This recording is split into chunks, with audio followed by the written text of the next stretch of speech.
Hola queridos, estamos reunidos esta noche aquí para recibir la palabra de Dios en nuestro corazón. Bienvenidos a las miles de personas que a través de la televisión, de la radio, del internet están recibiendo también la palabra en su corazón. Estamos estudiando todos estos días temas relacionados con la vida, con la muerte, con la salvación, con el santuario. Antes de abrir el texto bíblico para esta noche, quiero decir que el poder transformador de la palabra de Dios es extraordinario. No importa la situación en que te encuentras, no importa cómo está tu familia, o si tienes un hijo destruyéndose por los vicios, si tu vida financiera está mal, si tu vida espiritual está pésima, te sientes un cadáver espiritual. El poder transformador de la palabra de Dios es extraordinario. Y esta noche entra al tanque del bautismo Marta, porque ella quiere nacer de nuevo. Cuando esta noche, antes de entrar aquí, yo hablaba con ella y le decía que hoy día Dios recogía de sus manos la hoja llena de garabatos que ella escribió y le daba una hoja en blanco para escribir una nueva historia. Yo vi emoción en sus ojos. Este privilegio de nacer de nuevo es una cosa que no se puede describir con palabras. Yo me bauticé con 13 años de edad. Hasta hoy recuerdo la emoción que sentí cuando salí del agua del bautismo. Toda tu vida queda para atrás, tu vida pasada, tus pecados son perdonados. Mañana o pasado mañana vamos a estudiar el asunto del bautismo más detenidamente. Pero esta noche vamos a ver la entrega de Marta al Señor Jesucristo. Marta, tú no podemos decir que has sido una gran pecadora que estaba ahí en el fango del pecado, nada de eso. Pero tu vida era vacía. Buscabas un sentido para tu vida y lo has encontrado en Cristo Jesús. Conforme a la promesa bíblica, para que todos tus pecados pasados sean perdonados, para que nazcas a una vida nueva a través del agua. El pastor regalado, como ministro del Evangelio, por mandato bíblico, te bautiza en nombre del Padre, del Hijo y del Espíritu Santo. Amén.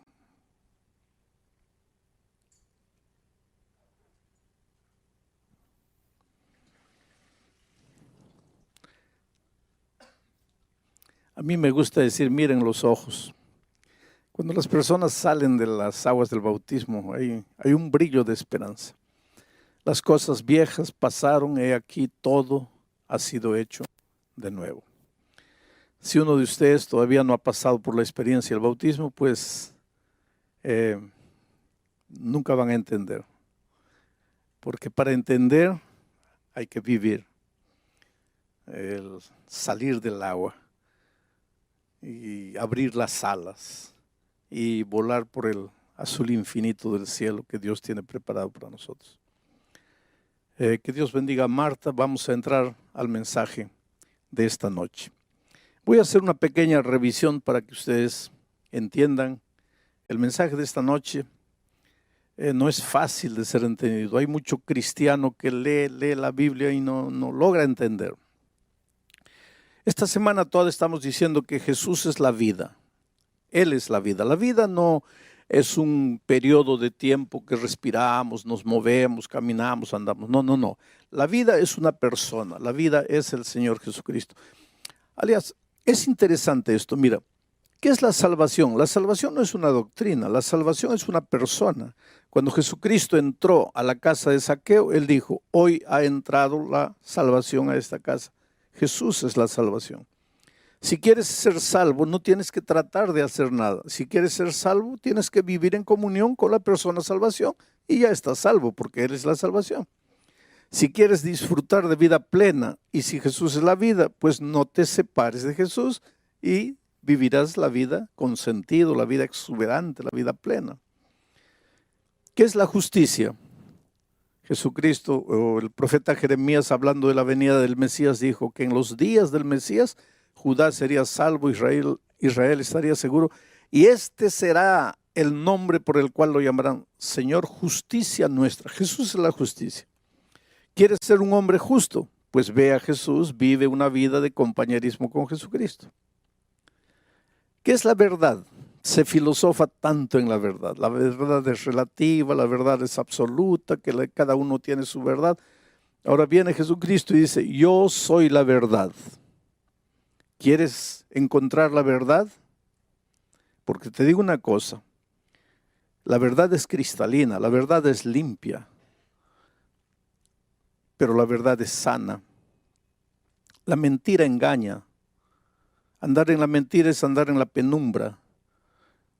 Te tropiezas, te caes, sufres. Entrar a la verdad no es fácil, porque la verdad no te dice lo que tienes, lo que te gusta escuchar, lo que quieres oír. La verdad te dice la verdad. La verdad es como un espejo, no te esconde la realidad. Yo quisiera tener cabello, pero cuando voy al espejo, el espejo me dice la verdad. La verdad. Hay mucha gente que no se quiere confrontar con la palabra de Dios porque tiene miedo de la verdad. Y sin embargo, ¿de qué vale que yo me ponga peluca, que ande disfrazando, que parezco que tengo cabello? La realidad es mía. Tengo que aprender a ser feliz con mi realidad. Bueno, ¿qué es la verdad? La verdad es Cristo. Yo soy la verdad, dijo él. ¿Quieres andar en la verdad? Pues anda con Cristo. Él dijo, yo soy el camino. Hay gente que me dice, pastor, yo no sé cómo salvar mi matrimonio. Pastor, yo no sé cómo educar a mis hijos. Pastor, yo no sé cómo pagar mis deudas. ¿No sabes cómo? Entonces necesitas encontrar el camino. Porque si no sabes cómo, estás perdido. Y si estás perdido, no has encontrado el camino. Y Jesús es el camino. Ve a Jesús, vive con Él, no te separes de Él. Tú te das cuenta que la vida cristiana toda es comunión con Cristo. Es por eso que el centro de la experiencia cristiana es Jesucristo.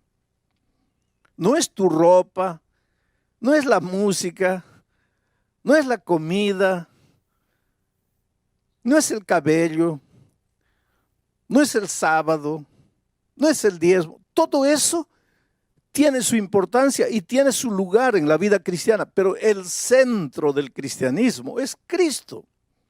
Por eso el cristianismo se llama cristianismo. El centro de la vida del cristiano no es la iglesia, porque si fuera la iglesia, el cristianismo tendría que cambiar de nombre, tendría que llamarse iglesismo, pero se llama cristianismo, porque Jesús es el centro de la vida cristiana. Y entonces, ¿por qué vamos a la iglesia? Porque Jesús dice que Él es la cabeza y la iglesia es su cuerpo.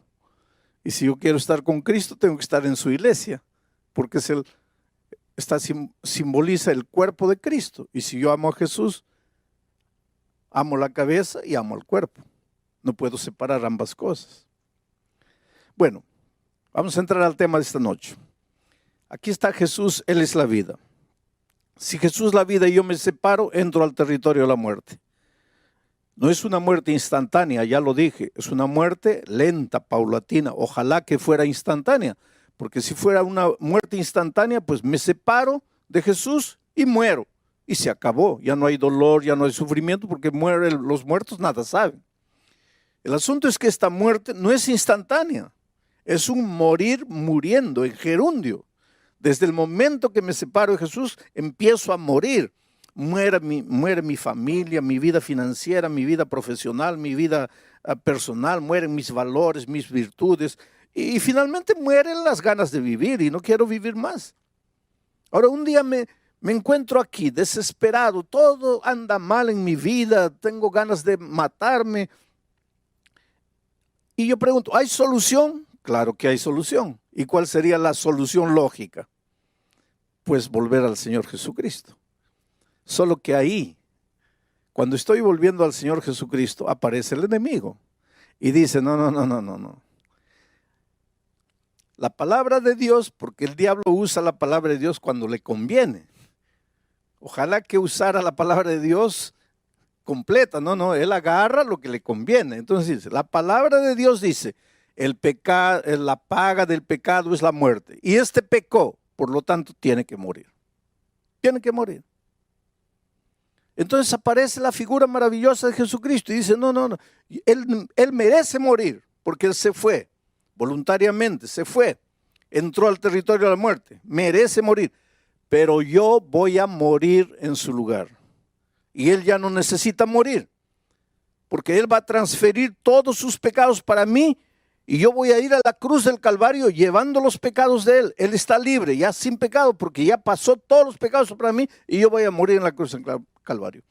Solo que este concepto teórico es difícil de entender por el ser humano. Por eso Dios le dio a Israel la orden, hágame un santuario. Y lo que sucede en ese santuario es la explicación práctica de cómo funciona la salvación. Y entonces anoche dijimos que en Israel, en el santuario de Israel, cuando un pecador reconocía que había pecado y reconocía que tenía que morir por causa de su pecado, agarraba un corderito inocente e iba al santuario, a la presencia del sacerdote, y colocaba el santuario en el altar, colocaba el corderito en el altar y levantaba el cuchillo. Pero antes de eso, antes de levantar el cuchillo, colocaba la mano en el corderito y transfería todos sus pecados para el corderito. Porque si hubo pecado, tiene que haber muerte. Él no quería morir, alguien tenía que morir. En nuestro caso, quien muere es Cristo. Pero para que los seres humanos entendieran de manera vívida eso, existía el sistema de sacrificios. El pecador transfería todos sus pecados para el corderito, que no había hecho nada, que no tenía culpa de nada, y después levantaba el cuchillo y el pobre animalito lo miraba ahí con sus ojitos y él tenía que clavarle el cuchillo y tenía que derramar la sangre y el pobre animalito se movía en los estertores de la muerte y el pecador entendía qué terrible es el pecado, qué terrible es alguien morir por causa del pecado. Pero en el plan de la salvación el pecador no necesita morir, puede transferir su pecado a otro. En Israel al Cordero. Y para nosotros podemos transferir nuestro pecado a Cristo. Y Él murió en la cruz como un cordero, fue llevado al matadero. Y como una oveja muda delante de sus trasquiladores, enmudeció y no abrió su boca, dice Isaías 53. Muy bien, ahora vamos a entrar al tema de hoy. Una vez que había sido sacrificado el cordero, el pecador ya estaba libre de sus pecados, porque ahora todos sus pecados habían pasado al cordero. Y el cordero ya había muerto por sus pecados. Pero no terminaba el ceremonial ahí. Y ahora voy a leer para ustedes lo que dice Levítico capítulo 4, versículo 30.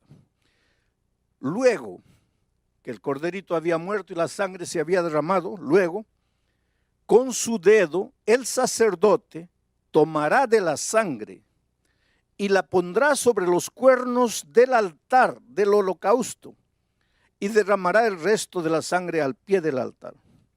O sea, queridos, escuchen, una vez que el corderito había muerto, la sangre se había derramado, el sacerdote mojaba su dedo en la sangre del cordero y mojaba los cuernos del altar, la parte más alta del altar, y derramaba la sangre en el santuario. Y de esta manera, los pecados del pecador que habían sido transferidos para el cordero, ahora eran transferidos para el santuario. Y aquí viene lo difícil y lo que mucha gente no entiende. Pero ¿por qué tenía que ser esos pecados? Tenían que ser transferidos al santuario. Una vez por año, Dios le daba a Israel una orden. Y les voy a leer la orden que Dios le daba a Israel. Y esto se realizaba una única vez por año. Levítico capítulo 6, versículo 25. Dice así: habla a Aarón y a sus hijos y diles: esta es la ley del sacrificio expiatorio. En el lugar donde se degüella el holocausto será degollada la ofrenda por el pecado delante de Jehová. Es cosa santísima. El sacerdote que la ofreciere por el pecado la comerá en lugar. Antes quiero explicarles esto. Mira, una vez que el sacerdote mojaba su mano con la sangre y la colocaba en el cuerno del altar y derramaba la sangre, comía la carne del cordero. En una ocasión, 2 hijos de Aarón no comieron, quemaron el cordero. Y Moisés los agarró y les dio una reprimenda. Y les dijo, ¿por qué ustedes quemaron? No, porque pensamos que era mejor quemar. No es que pensaron. Es que aquí hay un significado. ¿Y cuál era el significado? ¿Por qué el sacerdote tenía que comer esa carne? Recuérdense que los pecados del pecador habían sido transferidos al corderito. Recuérdense que esa sangre, de cierta manera, estaba manchada del pecado del pecador. Esa carne también. Ahora los pecados eran transferidos para el santuario. Y el sacerdote también asumía de cierta manera los pecados del pueblo al comer de la carne. Ahora, todo esto va a tener sentido en los temas posteriores. Pero una vez por año, ya les estaba diciendo, una vez por año, miren lo que sucedía. Así purificará el santuario a causa de sus impurezas de los hijos de Israel, de sus rebeliones y de todos sus pecados. De la misma manera hará también el tabernáculo de reunión, en el cual reside entre ellos en medio de sus impurezas. Una vez por año tenían que purificar el santuario. ¿Qué día y cómo se hacía esto? En el versículo 29 dice, en el mes séptimo, a los 10 días del mes afligiréis vuestras almas y ninguna obra haréis, ni el natural ni el extranjero que mora entre vosotros, porque en ese día se hará expiación por vosotros y seréis limpios de todos vuestros pecados delante de Jehová. Muy bien, ahora voy a tratar de explicarles este asunto. Miren, cuando el pecador transfería sus pecados al cordero, él se iba libre. Ya no tenía pecado porque su pecado había pasado para él. Ya no necesitaba morir él porque el corderito moría en su lugar. Pero a través de la sangre del cordero, los pecados eran transferidos para el santuario. Los pecados no se evaporaban. No es porque él dijo, perdón, ya se hicieron humo. Los pecados estaban registrados, estaban manchados en el altar del santuario con la sangre del cordero. Y por eso Dios decía, y una vez por año tienen que purificar el santuario. Quiere decir, ¿qué significa purificar el santuario? Tienen que sacar el pecado del santuario y llevarlo a su verdadero origen. Entonces, en ese día, que era llamado el día de la expiación, el sacerdote se vestía una ropa bonita, especial, que solo se vestía ese día, realizaba el sacrificio del cordero y entonces entraba al lugar santísimo, a la misma presencia de Dios, confesando los pecados del pueblo. Mientras el sacerdote estaba haciendo eso en el santuario, el pueblo en el patio estaba orando, suplicando a Dios.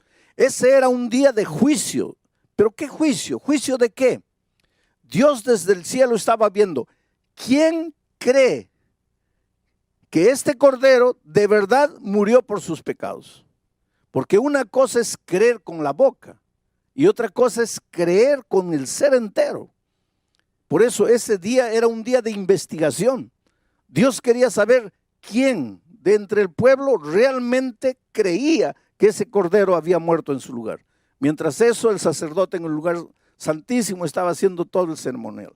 Pero sucedía otra cosa. Ese día se traían 2 machos cabríos, cabra macho. 2 machos cabríos se traían al santuario.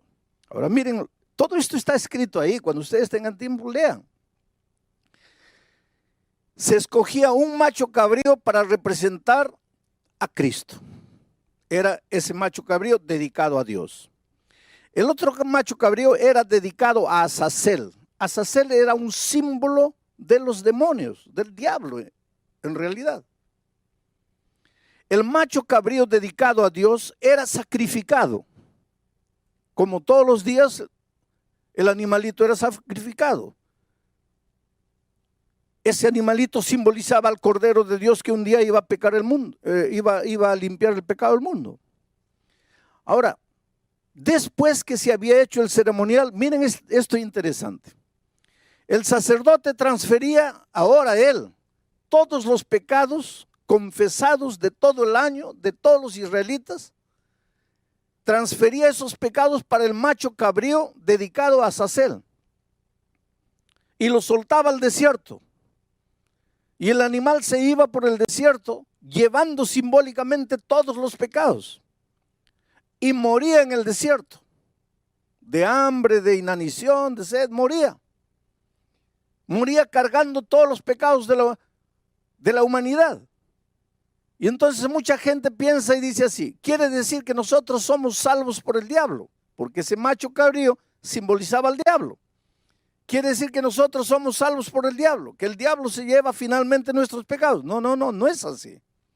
Somos salvos por el sacrificio del Cordero de Dios que quita el pecado del mundo. Y entonces, ¿por qué el macho cabrío dedicado a Azazel se llevaba los pecados? Porque aunque los pecados ya fueron perdonados para el ser humano, hay un verdadero autor de todos los pecados. El que inventó el pecado, el padre de los pecadores, el que llevó a la humanidad toda a caer en el pecado, el que engañó a Adán y Eva, el que te engaña todos los días, el que quiere destruir tu vida, y ese es el diablo. Y finalmente, aunque Cristo nos salva por su gracia maravillosa, por el sacrificio del Cordero, el diablo tiene que asumir la responsabilidad final del origen del pecado. Y es por eso que ese macho cabrío era llevado y llevaba cargando simbólicamente los pecados confesados de todo el pueblo. No para hacer expiación por el pueblo, porque quien hacía expiación era el Cordero de Dios. Él llevaba porque finalmente era el responsable del origen de todos los pecados. Ahora yo sé que todo esto es un poco complicado, pero es lo que la Biblia dice y yo tengo que explicarlo de la mejor manera, de la manera más, miren que yo estoy saliendo de las complicaciones para tratar de explicarles de la manera más simple. Pero lo que realmente me importa esta noche es que tú eres precioso a los ojos de Dios. Es que Dios te ama y te voy a contar una historia de la vida real para ver cómo es el amor redentor de Dios y para mostrar que si un día te pierdes, va a ser únicamente porque quieres perderte, no porque caíste, porque caer todo el mundo puede caer, sino porque no creíste en el amor de Dios y en el poder transformador de Dios. Antonio era un muchacho de 14 años. Nunca conoció a su padre. Tenía un hermanito de 10 años, hijo del mismo padre. La madre, en su afán de poder educar a los hijos, de poder ayudar, se casó con un hombre perverso, un hombre malo, un alcohólico, que no trabajaba, solo bebía, golpeaba a la madre. La pobre madre trabajaba lavando ropa, salía de día, de mañana, volvía en la tarde cansada, trayendo el dinero que había trabajado y el hombre la golpeaba, le quitaba el dinero, se iba a beber. Era una vida de miseria y en ese ambiente Antonio fue creciendo, ya tenía 14 años. Hay una cosa interesante, queridos, los hijos crecen y eso es una cosa que nosotros tenemos que colocar en la cabeza, los hijos crecen. El otro día yo estaba viendo una pareja que había sido invitada a un matrimonio de estrellas de televisión y la pareja quería ir, habían sido invitados, pero tenían una pequeñita de 2 años y no tenían con quién dejar a la niña. Y la señora estaba molesta y en un arranque de ira dice, ay, pero ¿cuándo crecerá esta niña? Y yo pensaba en mi corazón, ojalá que nunca creciera. Ojalá que se quedara con 2 años para el resto de la vida. Porque ¿qué trabajo te da una niña de 2 años? Que hay que cambiarle los pañales, que hay que acostarla, que hay que darle la comida. Ese es trabajo. Espera que tengan 14 años para que tú veas lo que es trabajo. Esperan que tenga 15 años para que veas lo que es dolor, lo que es sufrimiento. Y ahí te vas a agarrar la cabeza y decir, ay, ¿por qué creció esta niña? ¿Por qué no se quedó con 2 años? Bueno, este muchachito creció, ya tenía 14 años. Desde pequeñito vio a su madre ser golpeada por aquel hombre que no era su padre. Vio a su madre ser abusada. Y fue creciendo con odio en su corazón hacia el padrastro. Y un día el hombre llegó, golpeó a la madre, le quitó el dinero, se fue a beber, volvió completamente ebrio, se acostó en el sofá, estaba durmiendo.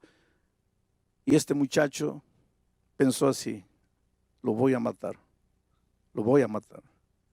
Y fue y agarró un palo enorme, y vino, aprovechando que estaba durmiendo, y él pensó así, pero tengo que darle un golpe, porque si en el primer golpe no lo mato, él se levanta y me mata a mí. Y agarró con toda la fuerza y golpeó, pero pues le falló el tiro. El hombre, el borracho, se despertó y ahora él vino encima del muchacho. Y él tuvo que abandonar esa casa definitivamente.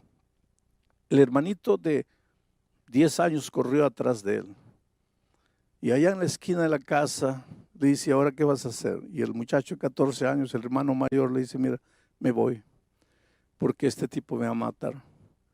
Me voy. Y el hermanito de 10 años le dice, pero mira, llévame contigo, porque él la va a descontar conmigo, llévame contigo. Y él miró a su hermanito de 10 años y le dice, mira, yo quisiera llevarte, pero no puedo, porque la vida no va a ser fácil para mí. ¿Cómo sobrevivir? ¿Y para qué te voy a hacer sufrir? Sobrevivir yo de alguna manera voy a lograr, pero contigo. Tú eres un niño, tú necesitas quedarte. Está mamá ahí. Y el hermanito le dice, no, llévame contigo. No, no puedo llevarte, trata de entenderme. Y el muchachito comenzó a llorar y él comenzó a irse, viendo llorando a su hermano. Por favor, llévame, llévame. Y el hermano se fue. Y pasó miseria, comió basura, vivió en la calle mucho tiempo, hasta que un día llegó un crucero, un navío a su ciudad y se metió ahí de polizonte, sin que nadie supiera. Estuvo una semana en el barco, muriendo de hambre, sin comer, escondido en el depósito, hasta que un día lo descubrieron y lo llevaron al capitán. Y el capitán le preguntó, ¿y cómo entraste aquí?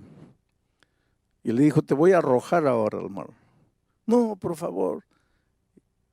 Entonces le dijo el capitán, mira, vas a ir a la cocina y vas a ayudar al cocinero, a los cocineros allá, a lavar platos, a pelar papas, ve allá. Y fue así que él conoció al chef del navío, un hombre ya de edad. Él le contó su historia. El hombre se compadeció del muchacho y le dijo, mira, yo te voy a enseñar a cocinar y nunca vas a pasar hambre. Y esta es una profesión que te va a dar mucho dinero. Y lo adoptó prácticamente como su hijo. Y lo fue cuidando y enseñando. Después, cuando llegaron a la ciudad, lo dejó ahí, pero después fue visitándolo, ayudándolo, enseñándolo. Y este muchacho de 14 años continuó creciendo y se volvió un tremendo chef internacional, viajaba por el mundo todo, ganó algunos concursos, se llenó de dinero y decidió volver a su tierra, a México, a buscar a su madre, a su hermano. La madre había muerto, tuberculosa. Encontró a su hermano, una piltrafa humana, drogado, viciado. No era nada, era una cosa, era un objeto. Vivía en ese barrio con los drogadictos ahí. Y lo peor para él fue cuando el hermano le dijo, mira, ¿qué viniste a hacer hoy día? ¿Quieres ayudarme? Un día yo te supliqué Un día yo te imploré que me llevaras contigo y no quisiste. ¿Qué vas a hacer ahora por mí? Y cuando yo pienso en lo que Jesucristo hizo por nosotros, yo conocí a este muchacho Antonio. Y cuando me contó su historia me dice: pastor, mientras mi hermano viva allá donde vive, en medio de la basura, yo jamás voy a poder ser un hombre feliz. Yo estoy muriendo por dentro. Yo maté a mi hermano. Mi hermano está ahí porque yo no lo llevé, porque yo lo dejé, porque yo lo abandoné. Pero queridos, si un día uno de ustedes se pierde, si un día tú te pierdes, por favor, jamás digas que Jesús te abandonó, porque Él sí dejó todo allá en el reino de los cielos y vino a buscarte. La otra noche dije, cuando Adán y Eva pecaron, ¿qué cosa eran esos dos seres humanos en medio del universo gigantesco?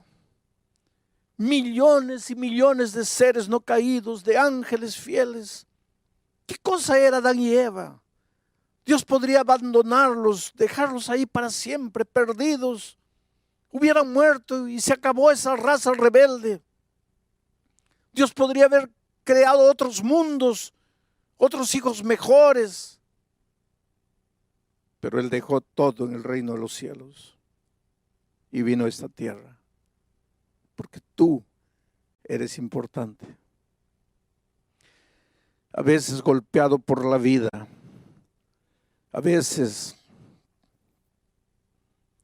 destruido por tus propios errores, atormentado por tu conciencia, azotado por tu culpa. Te preguntas, ¿qué ve Dios en mí para buscarme? Yo no sé. Jamás lo sabré. Porque yo no sé qué vio Dios en mí para buscarme. Una cosa sé. Necesitas parar de correr. Necesitas dejarte encontrar por el Señor Jesús. Necesitas confiar menos en tus fuerzas y más en el amor maravilloso de Jesucristo. Estás inmerso en un mundo materialista, en un mundo consumista, en un mundo humanista que te enseña, saca la energía interior, saca la vibra. ¿Qué energía interior? Dentro de ti solo hay un pozo de frustración, de fracaso. Levanta tus ojos al cielo, clama a Dios, ríndete, entrégate, sométete al poder divino. Dile: Señor Jesucristo, he intentado todo, he luchado solo, estoy cansado, estoy herido, no puedo más. Déjate encontrar por el Señor Jesucristo. Él ya vino a la tierra, Él asumió tu culpa, Él cargó tus pecados, Él murió en la cruz del Calvario por ti. Él fue despreciado, rechazado, azotado, Él sangró. A Él lo insultaron para que a ti nadie te rechace. Las puertas se abrieron. Bienvenido a la familia de Dios. Pero tienes que venir con tus propias piernas. Tienes que querer. Dios no te puede arrastrar. Por eso la Biblia dice: hoy es el día de buena nueva. Hoy es el día de salvación. Allí donde estás, entrégate al Señor Jesucristo. Ríndete. Deja de correr solo, deja de luchar solo. Dale a Dios la oportunidad de hacer por ti lo que tú no puedes. Pero te voy a leer un texto más para terminar el mensaje de esta noche. ¿Qué tiene que ver la historia del sacrificio? ¿Qué tiene que ver el ceremonial de la expiación? ¿Qué tiene que ver lo que el sacerdote hacía en el día de la expiación? ¿Qué tiene que ver la purificación del santuario con nosotros? Hebreos capítulo 9, versículos 12, 13 y 14 dice lo siguiente. Y no por sangre de machos cabríos, ni de becerros, sino por su propia sangre, entró una vez para siempre en el lugar santísimo, habiendo obtenido redención eterna. Porque si la sangre de los toros y de los machos cabríos y las cenizas de la becerra, rociadas a los inmundos, santifican para la purificación de la carne, cuanto más la sangre de Cristo, el cual mediante el Espíritu eterno se ofreció a sí mismo sin mancha a Dios, cuanto más limpiará vuestras conciencias de obras muertas para que sirváis al Dios vivo. Obras muertas. Oh querido, todos esos animalitos que eran sacrificados en el tiempo de Israel simbolizaban al Señor Jesucristo, que murió